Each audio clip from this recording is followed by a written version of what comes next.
सो बच्चे last lecture में plant breeding जो है वो स्टार्ट किया था और हमने बात की थी कि प्लांट ब्रीडिंग के दौरान जो कन्वेंशनल मेथड्स हैं उनके दौरान हम कुछ स्टेप्स फॉलो करते हैं। बच्चे वो स्टेप्स जो हैं उनको स्टेप वाइज बहुत ही प्रिसीजन के साथ कंप्लीट किया जाता है। ठीक है, तो बच्चे उन स्टेप्स के बारे में बात करते हैं, अगेन मेंशन करते हैं उन्हें डिटेल में, कल हमने डिस्कस किया था। तो बच्चे पहला स्टेप था कलेक्शन ऑफ वेरिएबिलिटी, यानी कि कलेक्शन ऑफ जर्म प्लाज्म। इसको डस्टबिन में कलेक्शन ऑफ जर्म प्लाज्म रहेगा, ठीक है, टू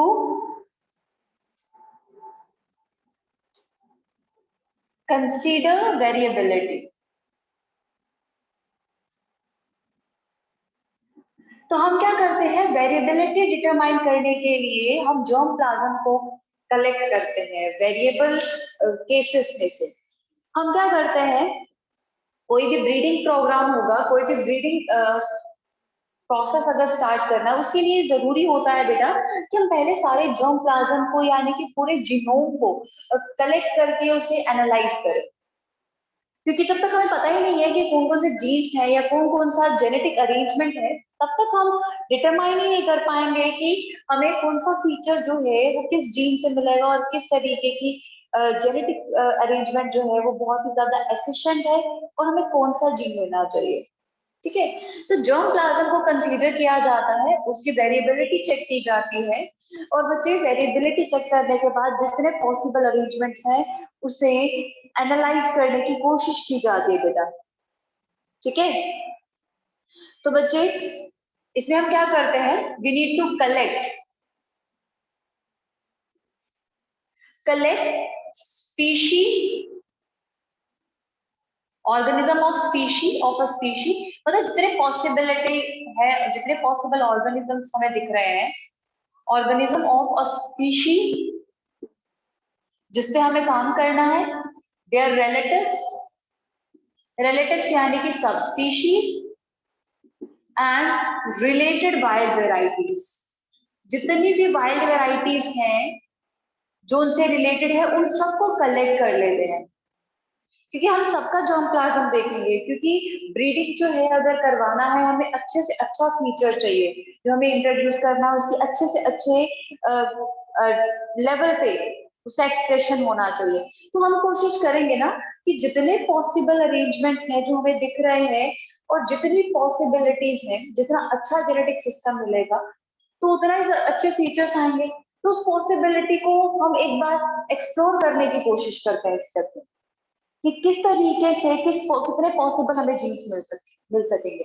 अगर हम लिमिटेड यानी कि एक ही स्पीशी के मल्टीपल ऑर्गेनिजम्स को देखेंगे, शायद एक लिमिटेशन आ जाए, हमें वो इफेक्टिव जीन जो है वो सिर्फ एक कॉमन स्पीशी में ना मिल पाए, तो हमें उनके रिलेटिव्स में जाना पड़ता है। ठीक है, तो बच्चे और फर्दर उनके सारे जीन्स को कलेक्ट किया जाता है, which is called as germplasm collection. Germ plasm को कलेक्ट किया जाता है, जर्म प्लाज्म कलेक्शन की जाती है ताकि हम उन सारे जीन्स को एनालाइज कर सके। ठीक है, उनके जीन्स की कलेक्शन की जाएगी। तो इस तरीके से पहला स्टेप तो पूरा हो गया। लेकिन बच्चे सिर्फ उनके जर्म प्लाज्म को कलेक्ट करने से थोड़ा ना कुछ हो जाएगा, हमें तो फिगर आउट भी करना ना। हम जो चीज मेन करना चाह रहे हैं वो है इवेल्युएशन, कि कौन सा जीन सुपीरियर है या कौन सा अलील जो है वो बेटर रहेगा। तो उसी के बाद हम सिलेक्शन करेंगे पेरेंट्स की कि कौन सा पेरेंट हमें लेना चाहिए। लेट्स से हमें कोई एक पर्टिकुलर फीचर चाहिए, वो एक पेरेंट के पास है और दूसरा फीचर दूसरे पेरेंट है, हम उन दोनों फीचर्स को कंबाइन करने की कोशिश कर रहे हैं। तो बच्चे अब दोनों फीचर्स को कंबाइन करने के लिए हमें उनके जर्म प्लाज्म को कंबाइन करना पड़ेगा, उनके जीन्स को कंबाइन करना पड़ेगा, ब्रीडिंग करवानी पड़ेगी उनके आपस में। ठीक है, लेकिन उससे पहले पता तो होना चाहिए कि उनमें वो जीन्स है, वो एक्सप्रेशन आएगा। ठीक है। तो बच्चे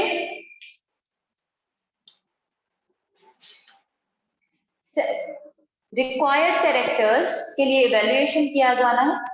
evaluation for desired characters is done. Desired characters के लिए इवैल्यूएशन किया जा रहा है, क्योंकि हम जेनेटिकली नहीं देखेंगे, फिनोटिपिकली भी देखेंगे कि वो फीचर्स है इसमें या नहीं, एक्सप्रेशन आ रहा है या नहीं आ रहा है। लेट्स से कोई एक्स पेरेंट है, उस एक्स पेरेंट से हमें चाहिए ब्रॉड रेजिस्टेंस, और वाई पेरेंट है उससे हमें चाहिए मतलब हाई यील्ड। तो broad resistance and high yield, ये दो चीजें चाहिए हमें एक ही प्लांट पे। तो हमें देखना भी तो पड़ेगा कि ब्रॉड रेजिस्टेंस आती है या नहीं आती है या नहीं। अगर उसमें ऐसा जीन है एक्सप्रेस कर रहा है, तो ब्रॉड रेजिस्टेंस को शो भी कर रहा है या नहीं कर रहा, यील्ड ज्यादा है या नहीं है। तो उसके लिए इवैल्यूएशन की जाती है, जेनेटिकली भी और फिनोटिपिकली भी। तो डिजायर्ड कैरेक्टर्स जो है उसके लिए इवैल्यूएशन की जाती है, और जो इस इवैल्यूएशन के दौरान हमें अच्छे रिजल्ट देता है, उसमें डिजायरेबल कॉम्बिनेशन हमें दिखते हैं कैरेक्टर्स के, तो हम उन प्लांट्स को ना मल्टीप्लाई करना शुरू कर देते हैं। ठीक है, यानी कि हाइब्रिडाइज करना शुरू कर देते हैं, मेनली सेल्फ पॉलिनेशन आप कह सकते हो। ठीक है, तो the parents with desired characters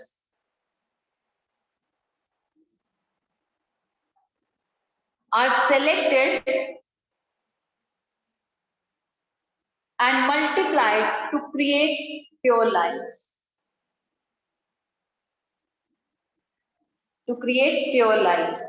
Pure lines यानी कि pure homozygous, pure heterozygous, जैसे भी उन्हें अरेंजमेंट चाहिए, जैसे भी हमें अरेंजमेंट चाहिए इनका, ठीक है, ब्रीडिंग के लिए। तो प्योर लाइन्स क्रिएट करने के लिए उसे मल्टीपल टाइम्स जो है वो ब्रीड करवाया जाता है, मेनली सेल्फ पॉलिनेशन, ताकि वो डिजायरेबल कैरेक्टर्स जो है, जो डिजायर्ड है इस प्रोसेस के दौरान, वो बच्चे हमारे पास ज्यादा से ज्यादा यहाँ पे प्रेजेंट रहे। यानी कि अगर हेट्रोजाइगस कंडीशन में एक्सप्रेशन है तो हम प्योर हेट्रोजाइगस कंडीशन बनाएंगे, या फिर प्योर होमोजाइगस जो प्रेफरेबल होता है मेनली, तो प्योर होमोजाइगस उसको करने की कोशिश करेंगे, जो मल्टीप्लिकेशन की वजह से हो जाता है।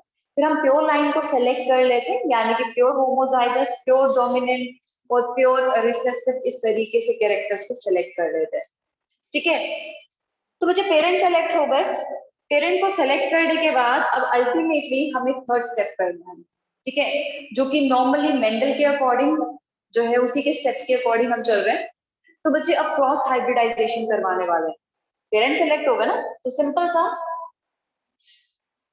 और ऑब्वियस स्टेप है, तो cross hybridisation.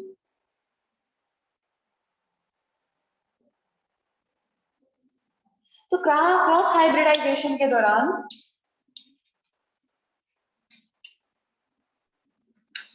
selected parents are cross pollinated, और बच्चे वो सेम सेलेक्टेड प्लांट से ही पॉलिनेट हो उसके लिए इमैस्कुलेशन जो है वो किया जाता है, इमैस्कुलेशन कर दिया जाता है, और उसके बाद बैगिंग फॉलो किया जाता है। वो सेम टेक्निक्स जो हमने इनिशियल चैप्टर में पढ़ी है, that is sexual reproduction of flowering plant, उसमें हमने किया था ना, इमैस्कुलेशन कर दी थी, मेल पार्ट रिमूव कर दिया था, और उसके बाद जब पॉलिनेशन करवाया मैनुअली, उसके बाद बैगिंग कर दी जाती है। तो वो सेम चीज जो है हम यहाँ पे फॉलो करते हैं, और सेलेक्टेड पेरेंट्स को क्रॉस पॉलिनेट करवाने के बाद इसमें से हम प्रोजेनी एक्वायर करने की कोशिश करते हैं, यानी कि नेक्स्ट जनरेशन ऑब्टेन करने की कोशिश करते हैं, टू ऑब्टेन नेक्स्ट जनरेशन। वजह नेक्स्ट जनरेशन में ऐसा नहीं है कि एक ही बार पॉलिनेशन हुई और हमें नेक्स्ट फीचर जो है वो मिलना शुरू हो गया। ठीक है, तो बच्चे अब क्या होगा इसमें जनरेशन में, लेट्स से एक प्लांट में लेट्स से 100 सीड्स बनाए, 100 सीड्स को सो करने के बाद हमें 100 प्लांट्स मिले। अब जरूरी नहीं है ना कि वो 100 प्लांट्स में से सब प्लांट में फीचर हो या किसी एक में भी हो। तो बच्चे क्रॉस हाइब्रिडाइजेशन के बाद हमें कुछ पर्टिकुलर फीचर्स जो है वो प्लांट में चाहिए होते हैं, वो भी दोनों। ठीक है, तो बच्चे वो दोनों फीचर्स जो हम हर एक पेरेंट से लेने की कोशिश कर रहे थे, वो दोनों फीचर्स होने चाहिए। तो इस चीज की इंश्योरिटी कभी भी नहीं होती कि 100% जो है वो यंग वन और ऑफस्प्रिंग वो उस फीचर को एक्सप्रेस करेगा। तो इसीलिए बच्चे हंड्रेड्स या थाउजेंड्स में से ऐसा होता है कि कोई एक प्लांट जो है उन दोनों फीचर्स को एक्सप्रेस करे। तो हम उस प्लांट को सिलेक्ट करने की कोशिश करेंगे। तो बच्चे it's only one in hundreds और थाउजेंड्स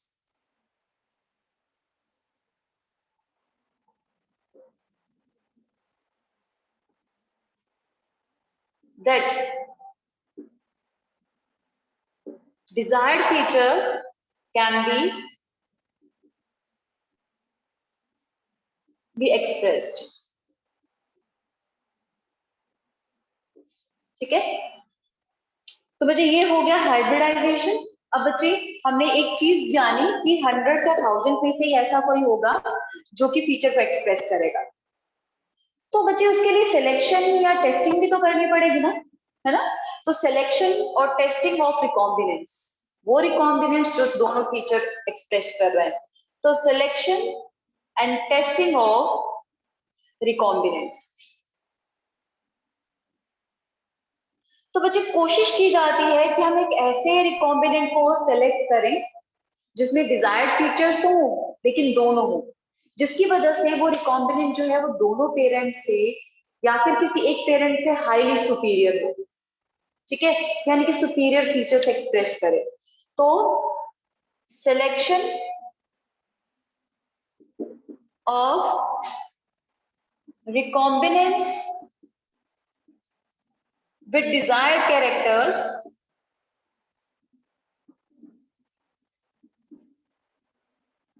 is done। बच्चे that recombinant should be superior to parents, वो अपने पेरेंट से सुपीरियर होना चाहिए, यानी कि एटलीस्ट एक पेरेंट से तो सुपीरियर होना चाहिए, उसके कैरेक्टर्स जो है वो हाईली सुपीरियर हो तो उसे सेलेक्ट कर दिया जाता है। ठीक है, अब सिलेक्शन के लिए टेस्टिंग रिक्वायर्ड होती है और टेस्टिंग जो है वो वाइड लेवल पे की जाती है कि जो रिजल्ट्स है वो आ रहे हैं या नहीं आ रहे हैं, क्योंकि जो फीचर चाहिए वो लेट स्टेजेस में भी एक्सप्रेस हो सकता है, यानी कि फ्रूट फॉर्मिंग स्टेज पे भी, तो उस तक वेट करना पड़ता है बेटा, टेस्टिंग करनी पड़ती है। और बाय द टाइम वो मेन फीचर्स शो कर रहा है या नहीं कर रहा है, कोई और एबनॉर्मेलिटी तो नहीं शो कर रहा, तो वो भी टेस्ट किया जाता है। ठीक है, तो for the selected recombinant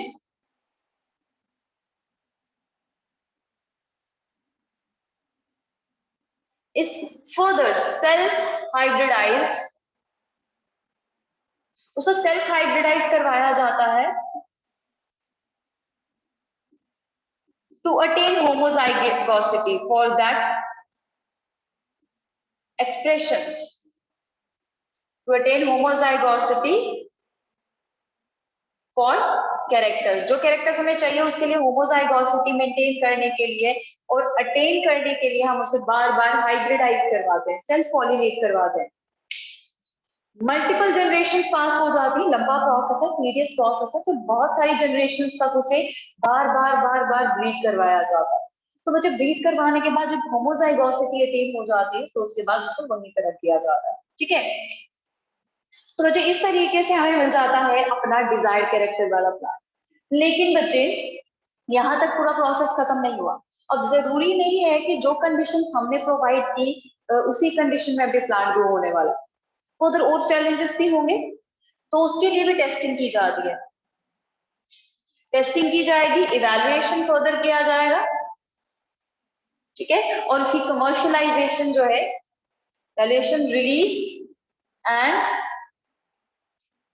valuation term use नहीं करेंगे, इवैल्यूएशन, क्योंकि कंपेयर कुछ नहीं करना हमें, तो डायरेक्टली मैं रिलीज लिख रही हूँ। तो release and commercialisation of that plant.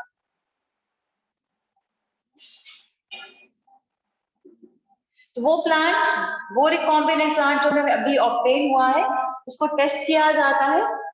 ठीक है, उसको रिलीज किया जाता है, इवैल्यूएशन इसी पॉइंट पे हो गया है। तो बच्चे अब फर्दर जो है उसे कमर्शियलाइजेशन लेवल पे और कमर्शियलाइज लेवल पे रिलीज कर दिया जाता है। ठीक है, तो बच्चे जो सिलेक्टेड प्लांट जो है It is tested. Selected plant is tested for other characters and in different conditions. Other characters like drought को bear कर जाएगा, disease resistance है या नहीं, और बाकी एग्रोनॉमिक कैरेक्टर्स यानी कि एग्रीकल्चरल कैरेक्टर्स जो वो सुपीरियर है या नहीं, क्योंकि हमने दो फीचर या दो या तीन फीचर जो है वो सिलेक्ट किया है, उसके लिए हम काम कर रहे थे, बट इट डजंट मीन कि बाकी कैरेक्टर्स भी सुपीरियर रह जाएंगे। तो बाकी कैरेक्टर्स भी ऑप्टिमम होने चाहिए ताकि प्लांट की ग्रोथ फेवरेबल हो, तो उसे इंश्योर करना पड़ता है, तो वो इस लेवल पे चेक किया जाता है। तो other characters, other agronomic characters and in different conditions like high salinity, stress condition, environmental stress condition, ठीक है। तो अगर इसको पास करता है, ठीक है, if test is passed then released for further growth. तो अगर ये टेस्ट पास कर देता तो फर्दर ग्रोथ के लिए अलग अलग एरियाज में अलग अलग कंडीशंस में से भेज दिया जाता, ठीक है। तो रिसर्च फील्ड्स में इसकी एवेल्युएशन किया जाता है यहाँ पे बहुत लेवल तक, बहुत देर तक, ठीक है, कि फार्मर फील्ड में वो ग्रो करेगा या नहीं करेगा। तो यूजुअली जो है इसको लोकल क्रॉप से भी तब कंपेयर किया जाता है कि क्या लोकल क्रॉप के कंपैरिजन में कोई अच्छा फीचर आया या नहीं आया, क्योंकि एग्रीकल्चर फील्ड में क्या रहता है, फील्ड में फार्मर यही चेक करेगा ना कि उसे रिजल्ट्स मिल रहे हैं या नहीं, और जो क्रॉप वो ऑलरेडी ग्रो कर रहा है उससे बेटर है या नहीं। तो ये सारी चीजें यहाँ पे टेस्ट होंगी, including other agroeconomic characters, high yield है या नहीं है, पेस्ट रेजिस्टेंस है या नहीं, डिजीज रेजिस्टेंस है या नहीं।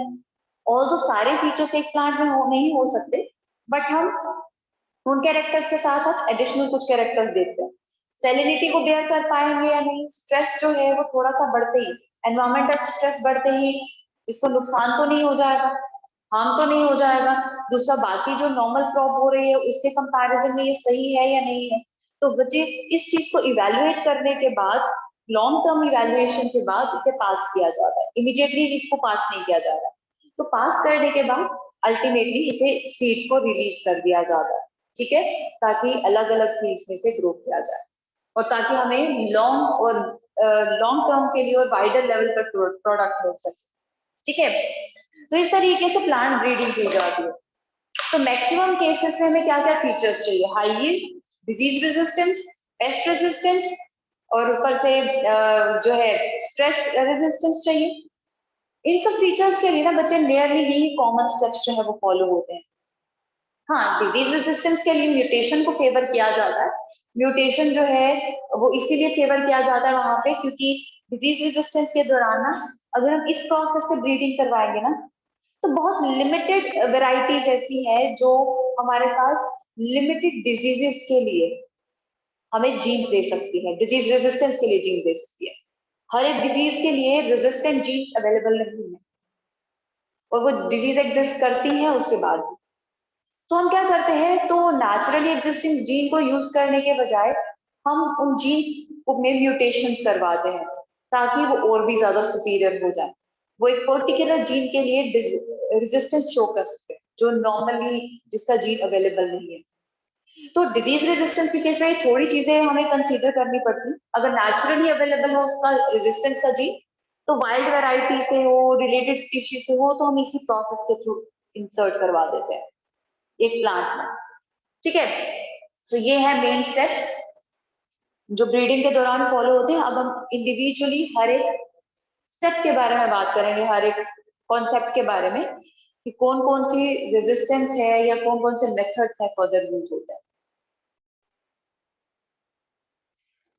तो प्लांट ब्रीडिंग के बाद टिश्यू कल्चर कर रही हूँ।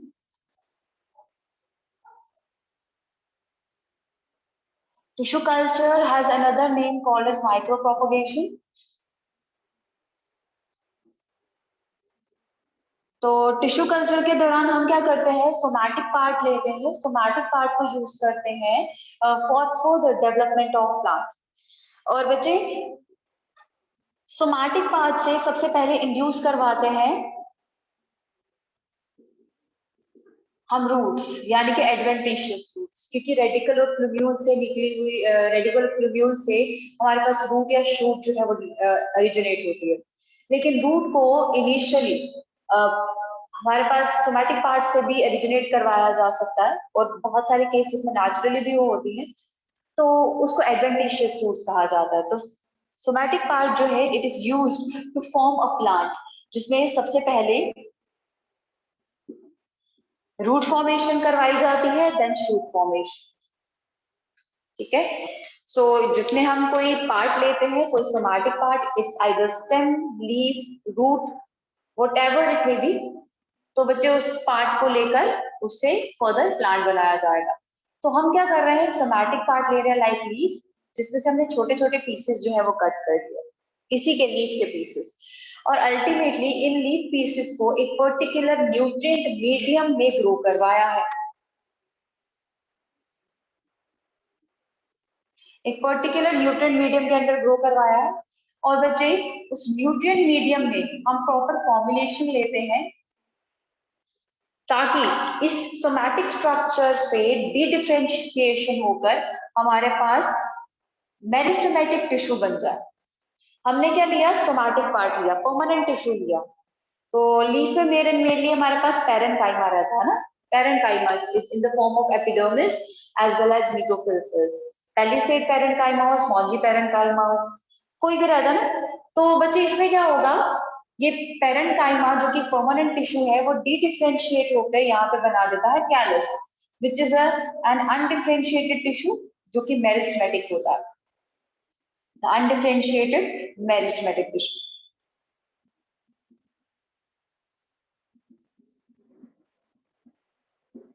ठीक है, तो बच्चे अनडिफरेंशिएटेड मेरिस्टेमेटिक टिश्यू है और ये डेवलप हो जाएगा।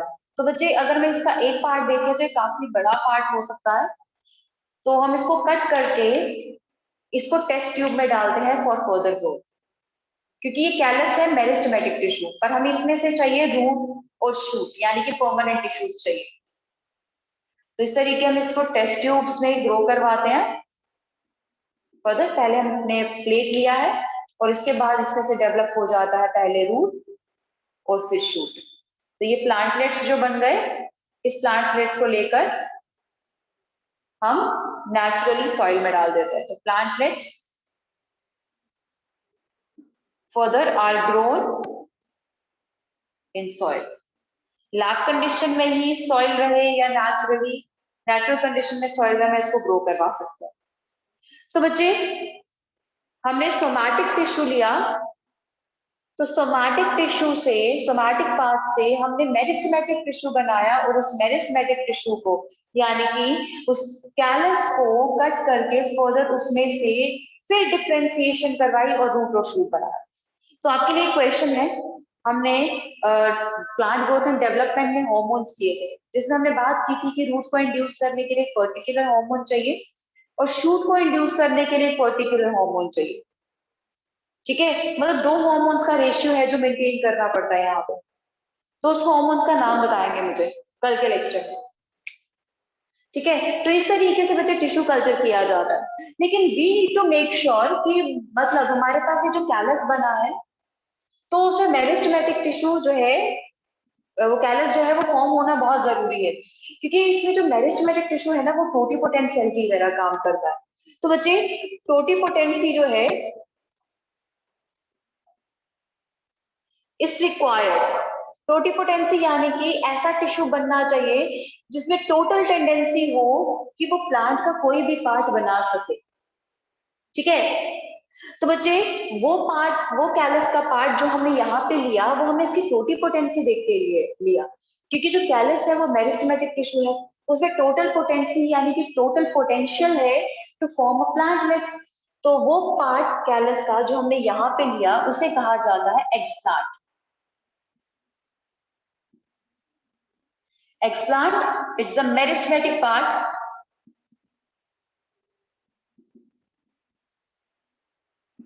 which is totipotent, यानी कि प्लांट का कोई भी पार्ट बना सकता है लाइक रूट्स और shoots under a stimulation by a particular hormone. Hormone जो है वो रिक्वायर्ड रहता है कि कौन सा हार्मोन जो है वो यूज करना है। बाकी हम क्या करते हैं, पर्टिकुलर ये एक्सप्लांट लेकर फर्दर ग्रोथ करवाते हैं। ठीक है, तो बच्चे हमारे पास न्यूट्रिएंट मीडियम में हर पॉसिबल हार्मोन्स होने चाहिए इस दौरान भी और इस दौरान भी, ताकि प्रॉपर ग्रोथ हो सके, चाहे वो सुक्रोज हो, चाहे वो सॉल्ट हो, अमीनो एसिड्स हो, और बाकी हार्मोन्स डाले जाते हैं जो कि इनके ग्रोथ के लिए रिक्वायर्ड है। ठीक है, क्योंकि अगेन एक पर्टिकुलर रेशियो जो है वो डिटरमाइंड है यहाँ पे, हर जगह अलग अलग हार्मोन्स जो है वो यूज होते हैं अलग अलग रेशियो में। फर्दर, तो ये तो हो गया बच्चे टिश्यू कल्चर। हमने सोमैटिक पार्ट्स में से पहले डिफरेंशिएशन करवाई, कैलस बनाया, और कैलस में से मतलब कैलस पार्ट लेकर जो कि एक एक्सप्लांट की तरह काम करता है, तो एक्सप्लांट से फर्दर डिफरेंशिएशन करवा के उसमें से रूट और शूट इंड्यूस करके प्लांट लिव्स बनाए जो नियरली सॉइल में ग्रो किए जा सकते हैं। ठीक है, तो टोटिपोटेंसी को ध्यान में रखते हुए टोटिपोटेंसी इंड्यूस करवाई और फर्दर ये प्रोसेस हो गया। ठीक है, लेकिन बच्चे इसके दौरान जो प्लांट्स ऑब्टेन होते हैं ना, वो सारे सिमिलर होंगे क्योंकि एक ही जेनेटिक सिस्टम से वो ओरिजिनेट हुए हैं। तो plants obtained are similar in their genetic arrangement.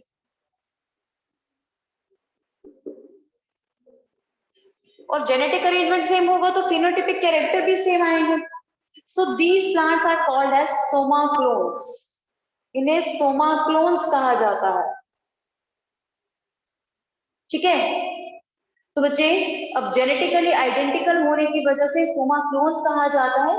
और इस पूरे कॉन्सेप्ट को, इस टिश्यू कल्चर को जिस दौरान सोमा क्लोन्स ऑब्टेन हुए हैं, इसे सोमा क्लोनल हाइब्रिडाइजेशन भी आप कह सकते हो।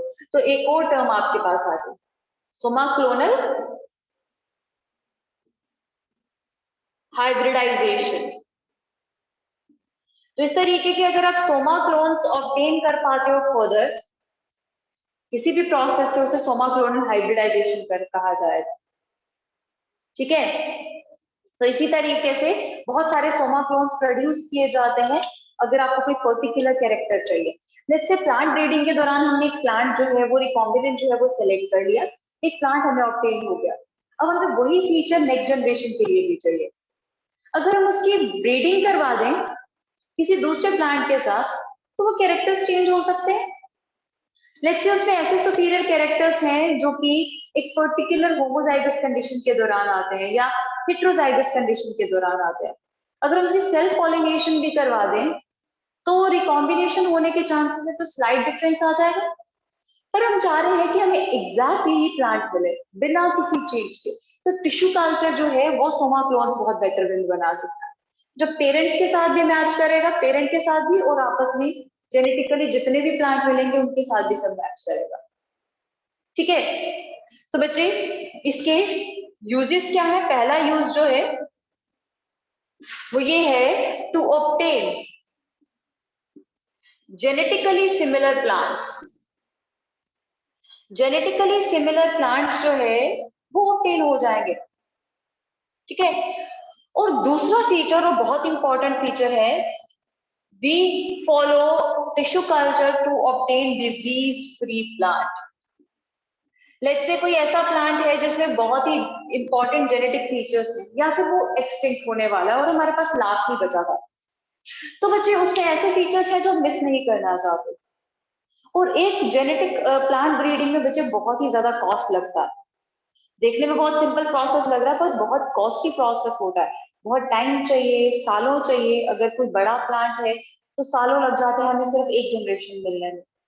तो उस केस में देखा जाए अगर वो प्लांट डिजीज हो जाता है तो हमारे लिए तो बहुत ही डिफिकल्टी है ना, बहुत ही डिफिकल्टी है उसी प्लांट को दोबारा टिश्यू कल्चर करके ऑब्टेन करना, या हमारे पास दूसरा method plant breeding, conventional breeding करके ऑब्टेन करना। टाइम भी गया, मनी भी गया। ठीक है, और बहुत ज्यादा प्रिसीजन भी चाहिए, तो उसी तरीके का दूसरा प्लांट मिलना अगेन कोई चांसेस कम है। तो बच्चे इसलिए हम क्या करते हैं, हम प्लांट का कोई एक पार्ट लेते हैं जो डिजीज फ्री होगा। पूरा प्लांट अगर खराब भी हो गया तो एक पार्ट ऐसा होता है जहां पे डिजीज नहीं पहुंच पाती, वो वायरस फ्री रहता है हमेशा। That is the tip of a plant, जहां पे एपिकल मेरिस्टम होता है। एपिकल मेरिस्टम टिप पे होता है, डिवाइडिंग होता है, और जब तक वो परमानेंट होता है तब तक प्लांट ऊपर ऊपर ग्रो करता जाएगा और एपिकल मेरिस्टम डिपॉजिट होता जाएगा। तो मतलब वेस्कुलर टिश्यू जो है वो नीचे नीचे ही होगा, एपिकल मेरिस्टम तक वेस्कुलर टिश्यू पहुंचता ही नहीं। और इन्फेक्शन करने के लिए बैक्टीरिया का या वायरस का उस टिश्यू तक पहुंचना जरूरी है, जो मेनली तरीका है वेस्कुलर टिश्यू के थ्रू पहुंचना। तो वेस्कुलर टिश्यू के अलावा कोई और मीडियम तो है नहीं डिजीज का आगे पहुंचने का। तो बहुत ही छोटा माइक्रो यूनिट्स में हमारे पास एरिया होता है जहाँ पे एपिकल मेरिस्टम होता है। अगर वो एपिकल मेरिस्टम लेकर सोमैटिक पार्ट लेकर उसे कैलस बना के प्लांट ऑब्टेन कर लेना तो बिल्कुल डिजीज फ्री होगा। तो हमें कोई टेंशन ही नहीं है, अगर हम प्लांट को डिजीज कंडीशन में ऑब्टेन कर लेते हैं तो भी एपिकल मेरिस्टम निकालकर टिश्यू कल्चर किया जा सकता है। तो to obtain disease free plants which is done by using apical meristem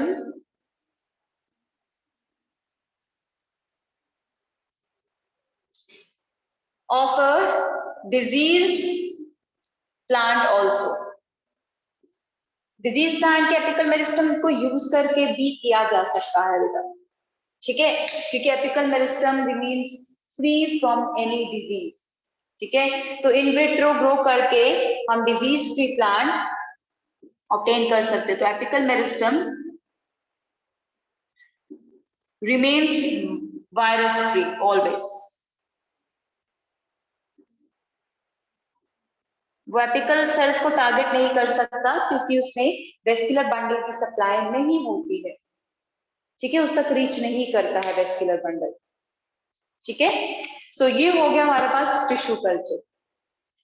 अब हमें बात करनी है बेटा प्रोटोप्लास्ट फ्यूजन की, यानी कि अब हम सोमैटिक हाइब्रिडाइजेशन की बात करेंगे इसके बाद। सो जब हम बात करने वाले हैं सोमैटिक हाइब्रिडाइजेशन की, सोमैटिक हाइब्रिडाइजेशन के दौरान किया क्या जाता है,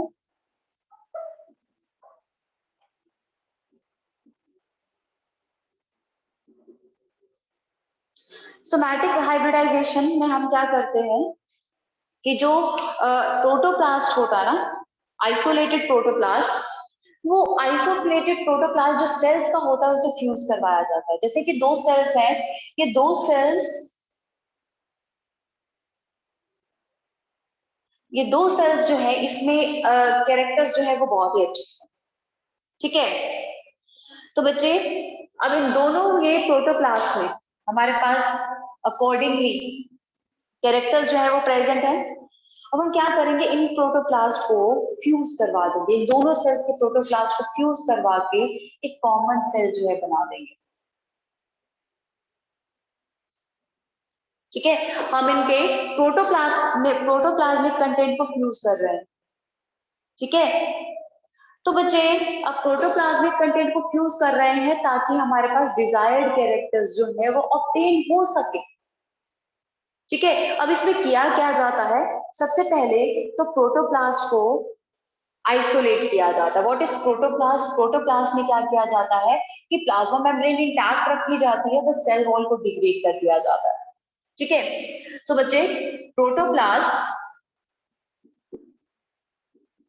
यानी कि प्रोटोप्लाज्म यानी कि पूरा inner content protoplasm plus plasma membrane but without cell wall, क्योंकि सेल वॉल जो है वो डेड पार्ट है और वो सेल फ्यूजन में और प्रोटोप्लाज्मिक फ्यूजन में हिंड्रेंस क्रिएट कर सकता है। तो protoplast of two cells with desired characters are fused,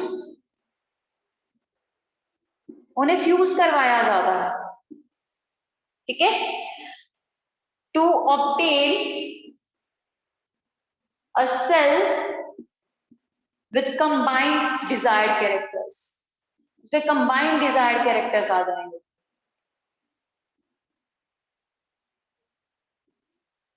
which is further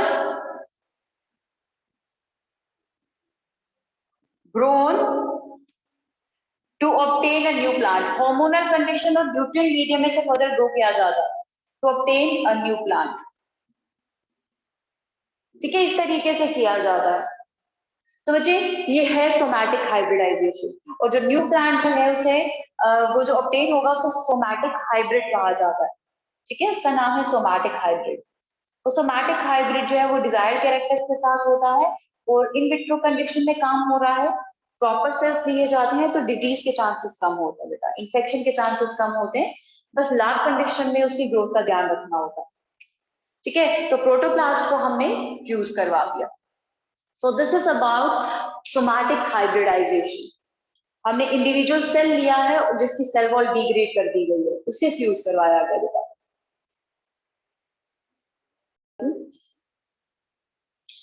तो इसकी एग्जांपल है pomato. Pomato is a hybrid of tomato और पोटैटो।